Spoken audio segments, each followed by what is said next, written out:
Well, I'm back from my outsourcing tour in the Philippines, and it's time to share what I learned. Well, I said, welcome to a small business marketing show where successful small business owners share their souls to take your marketing straight to the lead. Now, here's your host, Mr. Timbo Reid. Welcome back, listeners, to another episode of Australia's #1 marketing show. I'm your host, Timbo Reid. You, much more importantly, are a motivated business owner ready to crank out some great marketing. Exactly what we do around here. Today's show, absolutely no different. If you're a new listener, welcome.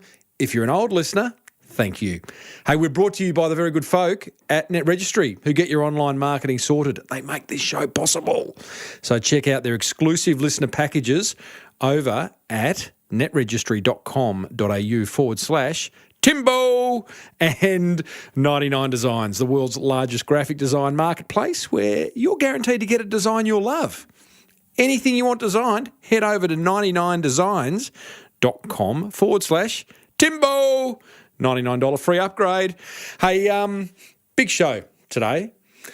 I am going to share the learnings from last week's trip, tour of duty to the Philippines, where I and some fellow SBBMers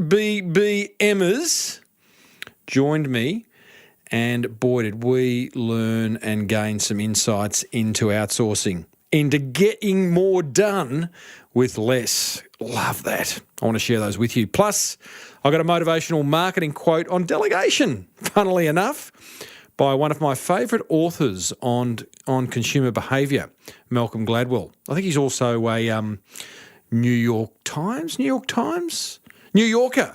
journo as well. Doesn't matter. The bottom line is, team, it's a very big show. There is marketing GOLD dripping from the ceiling over at Small Business Big Marketing's HQ. So let's get stuck right in. Do you need a speaker for your next conference? Recommend Timbo to your event organiser. Or better still, book him. Tim Reid, that's reid.com.au. So if you are a listener of the show and you've listened to recent episodes, you'll know that I had a fellow on, David Warne. Episode 254 and 255. David moved his entire business over to the Philippines. He owns all the tall ships on Sydney Harbour.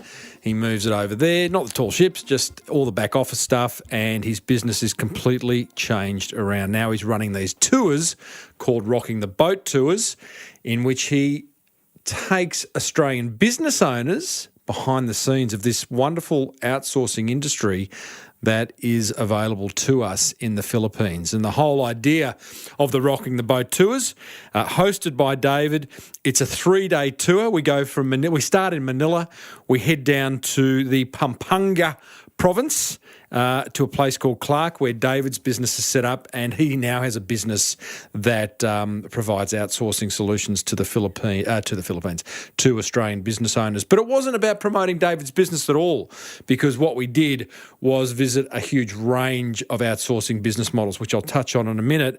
But I was joined by 5 wonderful SBBMers. I'll tell you their first names, but I got to tell you, what happens on the trip, you guessed it, stays on the trip. Oh, it was a lot of fun, a lot of laughs, a lot of belly laughs, and a big thank you to Natalie, to Rhino. A couple of you got nicknames along the course of the 3 days. So Natalie, Rhino, Wobbles, you know who you are, Sean and Damien. Good guys and girl, and we had a lot of fun. As I said, a lot of belly laughs. It was wonderful to connect with some listeners, some absolutely, like you guys, you 5 guys, absolutely motivated business owners who are willing to step outside of your comfort zone and look at ways of changing the way you do business, which is pretty much what we learnt. So as I said, we visited a wide range of outsourcing solutions. And quite a lot. Like we just think about maybe many of us have just thought, it's just about finding a VA, a virtual assistant, or just finding a person to do a task. But we visited everything from a real estate solution where you find the space or they find the space for you at, say, an office park, and you put in your own team. They might provide the desks, but you get the computers. You've got to find the team yourself, etc. We looked at seat leasing, where you can lease a computer, a seat, a desk. We looked at finding people online to work from their home. We looked at niche solutions like accounting and marketing, where there are these things called BPOs, business process outsourcing companies. And there were ones dedicated to like accounting and bookkeeping. We visited a marketing one there. We visited call centres, inbound, outbound call centres, large and small, businesses just selling hours to get projects done. And then we visited BPOs with like HR departments who find individuals for you and help you build a team. So many. And like that was just on the tour. That's the 3 days. I'm sure there's plenty of other options out there, but really, really mind-opening as to what is possible. Plus, there were some experiences that helped us better understand the Filipino culture and the I can't say that. Filipino. It's not philo pastry, Timbo. Filipino people. But you really need to do the tour to understand that. I don't want to reveal too much, just in case you do the tour one day. So much learned. And now I want to sort of give you my key insights into my big takeaways from the tour.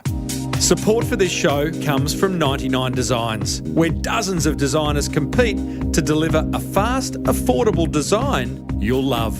Speaking of love, their big cheese, Patrick Llewellyn, recently compared 99 Designs to a dating site. We really think of contests almost like the dating paradigm.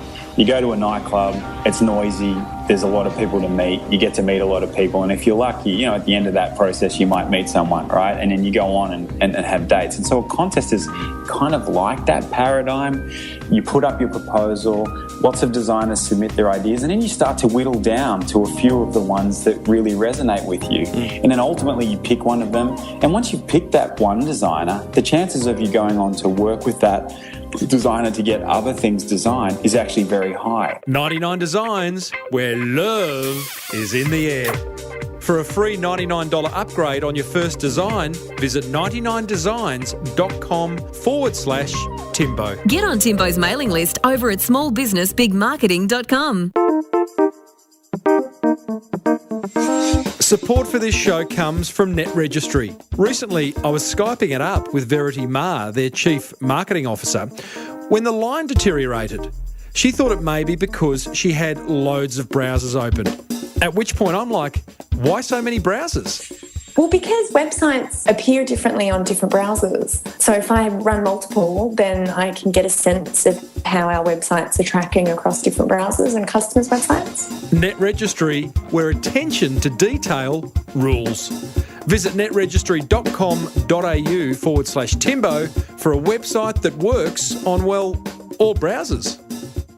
Hey, there you go. 99 Designs and Net Registry. That's outsourcing right there. Not necessarily to the Philippines, but it's about, whilst I want to talk to you now about my key takeaways of outsourcing to the Philippines, just at a bigger kind of macro level team, think about what you can delegate, what you can get off your plate in order to free you up to focus more on your business. And yes, I think the Philippines is a great solution, but looking at businesses in your own suburb, if you can afford them, in your own state, in your own country, fantastic.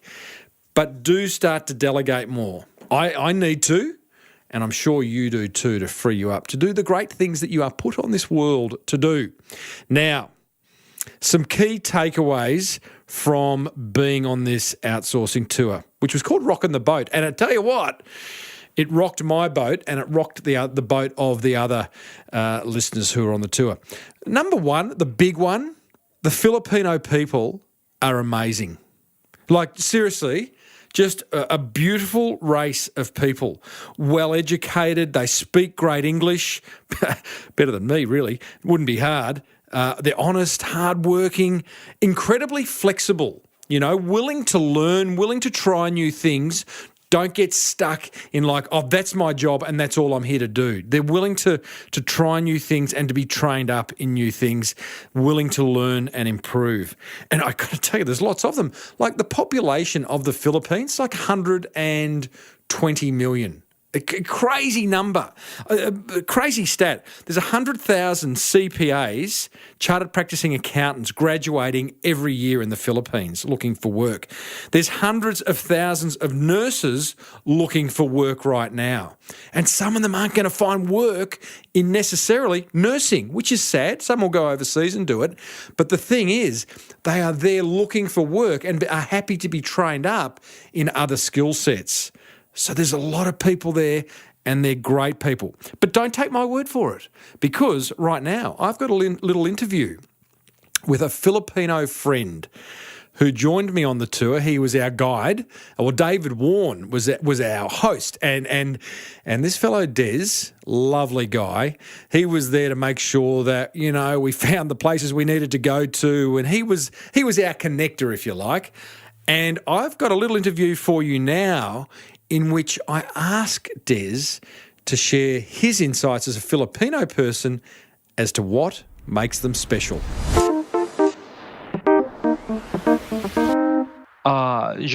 There are a lot of characteristics of a Filipino that you will like work ethics, personality, everything actually from the food we eat and everything that you eat. We are very diverse people, Filipinos. We can adapt into any situation. We are very multitasking. They've been saying actually that you can put a Filipino into in any foreign city, and they can easily adapt to anything. The culture, the language, the people. The adaptability of the Filipino is amazing. I think that's a big one for me. Like having spent a week with you last week and meeting lots of Filipino people, for me that was a big eye-opener to see just how adaptive you guys are. Where does that come from? Well, it is actually I think it's the culture, and it's how we behave to everything. We value the family. We touch people. If I'm going to go into a certain place, we can learn. We can learn. We can adopt. One of the things, if I compare it to the Australian culture, work ethic, I suppose let's call it, because we're talking here specifically about utilising Filipino people for outsourcing of particular areas of our business. And one of the parts of the Australian culture that I've seen play out is that if someone's asked to do something that isn't in their job description, and this is a generalisation, they'll say no. That's not what I'm employed to do. Would you hear that in the Philippines? No, definitely not. We love multitasking. Do you not want to say no? Or it's not about saying no, it's just that you are willing to try new things more often? Exactly. We love to learn new things. If we can see an opportunity for us to learn, we will go and do it. After the task or after the task, then that's the only time that we can say that I think it is not going to fit into my field, or it is not going to be good. But we Filipinos actually we love trying new things. We love trying new ventures. We love experience new things. That's the good thing about a Filipino, and again, I'm very proud about it. To be honest, I'm very proud about it. One thing I noticed on the tour last week was that the education of Filipino people is very high. Yes. The quality of the language in terms of you speak the Queen's English probably better than I do, Des. I don't Not think hard.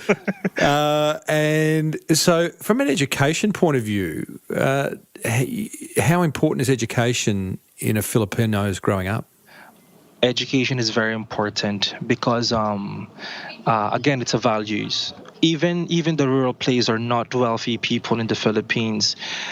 We are always being told by our parents that we cannot give you anything, or we cannot give you the luxury or whatsoever, but we will work hard for your education.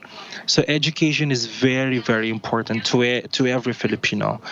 And the good thing about it is, if the family or the parents couldn't support the education of a certain, of an individual, it is the again, it is the personality of a Filipino. He's going to go and look for a job and then study. Tell me another thing that highlight to me was the sense of community and the sense of family. You touched on it before, but it's so strong. Yes. And I was saying to you last week, like for Australian people in business, money is a key driver. How much money can I earn? I've got to, Yes, I can earn $100 more over there, so I'm going over there. It appeared to me that that's not so much the case in the Philippines. In the Philippines, the reason why we're working sometimes is for our family. That's the reason why we value our work a lot, because we work for our family. We want to give our family the best. That's actually the reason why we value the job. We value work so much. So can I just understand that a bit deeper? Because what you're saying is that work is important because you value the family, and the money that a Filipino person earns often goes back. In fact, quite a large percentage goes back to the family. Is that correct? True, very true. Like 70%, 60 to 70% will be distributed actually to the family. Like especially if you are a like you're just the only person who's working within the family, and then you're supporting your siblings as well for their school. You're the breadwinner, you're the breadwinner. So here we are, we're talking about people in a business process outsourcing organisation who are aged 20, 30. They're quite young. Generally, my experience was they're young. Yes. But these people are earning money, they have a good job, and they're sending 70% of that income home to their family. So logically that says the more they earn, the more they get to send home from the family. But it didn't seem like it was primarily about the amount of money one earns. No. So what's most important then? Well, I have to admit, of course, money is important for you to be able to, to sustain, or for you to be able to live, apparently. Because, of course, if you're going to be offered another opportunity, and if you think you're going to grow your career, the Filipinos are very competitive. Yeah, totally. I just want to finish up, Des, by talking about the personality of a typical Filipino worker. Again, let's keep it in the realm of outsourcing. A lot of people listening to this will be considering employing Filipino people into their business. So they'll become their bosses. Yes. How should an Australian business owner approach the managing of a Filipino person? How are you going to approach the Filipino? I think you just have to be yourself, and Filipinos are very sensitive. We are a bit emotional. A proper communication. Communicate to us properly. So what do you mean by sensitive? Because I heard this word a couple of times on the tour. Sensitive, meaning like we don't want to be thought of in front of a lot of people. Like shouted at, thought of. We are a bit of emotional, to be honest. Like, I don't know how to express it, but it is something like a personal touch, respect. One of the things I heard a lot was that Filipinos like to hear, like they don't mind feedback, but as long as it's not shared in front of everyone. Yes. And as long as it's given in a way that is fairly probably soft and not yelled at. Again, like not dissimilar to other nationalities. Yeah. And often feedback is better coming Filipino to Filipino. Is that fair to say? Yes. Yeah. And of course we want to be respected as well. Of course you have your different language. You have your different accent. There are certain ways that we may not be able to understand you, but then again, the good thing about it is we don't usually do things unless we understand. If you know what I mean, we always keep on repeating questions like, "I'm sorry, I didn't get that. I'm sorry. Yeah. Please repeat." It is actually a kind or a personality of Filipino asking questions over and over again unless it's going to be clear. I mean, of course, Australians have different personality, have different mindset. They don't want to be asked repeatedly, but Filipino usually ask if we don't understand it, then we ask. Yeah, that's it. Got it. Respect. Got it. Yeah. Respect. RESPECT. Love it, Des. Hey, mate, thank you for sharing some insights into a wonderful group of people. Thank you very much. Thank you, Des, for those wonderful insights. Beautiful guy, Des, I've got to tell you, and they very well said. A pretty hard question, really, when I think about it, like, describe your race. But I think he did it really well. More insights from me, more takeaways. The cost of labour can be up to 90% less than what you would pay here in Australia. If you're in America, even more. It's so inexpensive. But let me be clear here. This whole outsourcing thing is not about finding someone for $1 an hour, right? It's not about that. It's much more than that. But it is incredibly inexpensive nonetheless. I'll tell you what it's about in a minute, but here's some kind of labour costs that we saw on the tour. So you could find someone to work from home for you in skill sets like whether it be copywriting, web development, data admin, whatever it may be, from $3 an hour. I'm talking Australian dollars here. I saw people in call centres at $12 an hour, and that's paying the call centre who pays the people. So you're not paying those people directly. So you can imagine, they're earning less than that, but they're in a good working environment. They've got ongoing training, support facilities. Saw marketing VAs for $15 an hour. Accountants, bookkeepers, $20, $25, $30 an hour. Now, you compare that to what you're paying over here, and the difference is significant. Significant. Think about what you can do with the savings. So my third learning was that outsourcing is more than simply accessing low-cost human resources. I would argue that probably Tim Ferriss in his book, The 4-Hour Work Week, brought it to our attention that, you can get people for $1, $2, $3 an hour. And maybe that's the mindset that many business owners have. But it's not about that. It's about building revenue, adding more staff because you can, because it's affordable. So you're already saving massive expenses by adding team members at a lower cost, but you're also making time to work on your business and grow your revenue. See, when you outsource some of that stuff that you don't want to do or that you shouldn't be doing, you are freeing yourself up big time to all of a sudden work on some things that are going to significantly grow your business. Opportunities to scale up quickly.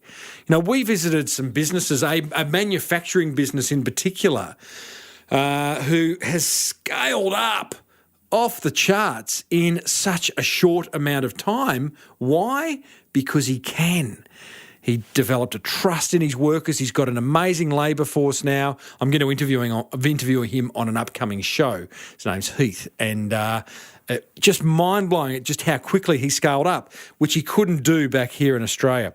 And outsourcing frees cash up to try new things. So not only is it going to allow you to help try things in your business that you've been putting off, not getting around to, but it's going to free you up to try new things that you might not have been able to try in your home country because it's too expensive. It's going to be just prohibitively expensive. But now you've got the opportunity to test some marketing, for example, and it might not work. But hey, it hasn't meant you've had to mortgage the farm to do it because you haven't paid, hand over fist for it. So some amazing kind of things beyond just cost saving outsourcing will allow. The fourth kind of insight or learning is that the solution that excited me the most was the one where you put a team in place and have them all work from the same place. And this is actually what David's doing in his business. David Warne is doing with his business. Very clever. So you've got these business processing outsourcing companies where they have HR departments, right?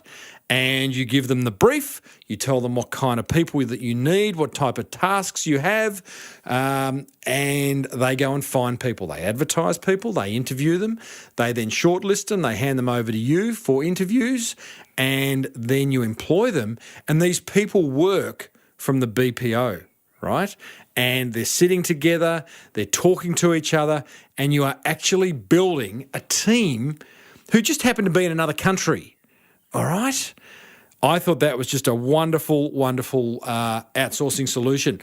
And it seemed to me that the way you work that team is just as if you had the team locally in Australia. You treat them like your local team. You provide continuous learning, training, development. You provide feedback and performance management and rewards and recognition. Everything you would do if they were here. But the companies that are getting the most out of having teams over in the Philippines are treating them just as if they had a team here. I know some business owners are even flying their teams out to Australia or flying out to the Philippines and meeting with their teams on a regular basis. In fact, I sat next to a guy in the plane on the way home who was doing just that. He was flying home having spent a week with his team. So, you know, travel's pretty easy these days, not as expensive as it used to be. So the idea of adding an overseas arm to your business in the Philippines, I think is absolutely extraordinary, and it is here now. It's no longer for the big guys. It's here for the little guys amongst us as well. All right, so I think what we've got to do is lose our limiting beliefs, open our mind up to what could be, and put a toe in the water and try it out. If you wanted to do that, if you want to explore it more, there's a 2-hour webinar inside the Small Business Big Marketing Forum in which pretty much I ask and my forum members ask David Warne every single question they've ever had about outsourcing, and that recording is sitting inside the Small Business Big Marketing Forum. So you can join. Head over to crankmymarketing.com. There's also plenty of discussion around outsourcing inside the forum. If you want to contact David, go and contact him directly, david@rockingtheboattours.com. Tell him Timbo sent you. And I am thinking about doing a second Small Business Big Marketing Rocking the Boat tour early next year. Just putting it out there, not setting it in concrete, but if it was something that you were interested in, then again, contact David. You don't need to contact me. Just express an interest, and I will kind of I'm sort of thinking like February next year. Just putting it on the table. But I guess all in all, outsourcing to the Philippines is a mighty, mighty good idea. I would love to know your thoughts. I know this is going to get some people's backs up. Oh, you're sending jobs offshore and all that. I've had that discussion. Let's move on. Let's move on. There's enough for everyone to go round.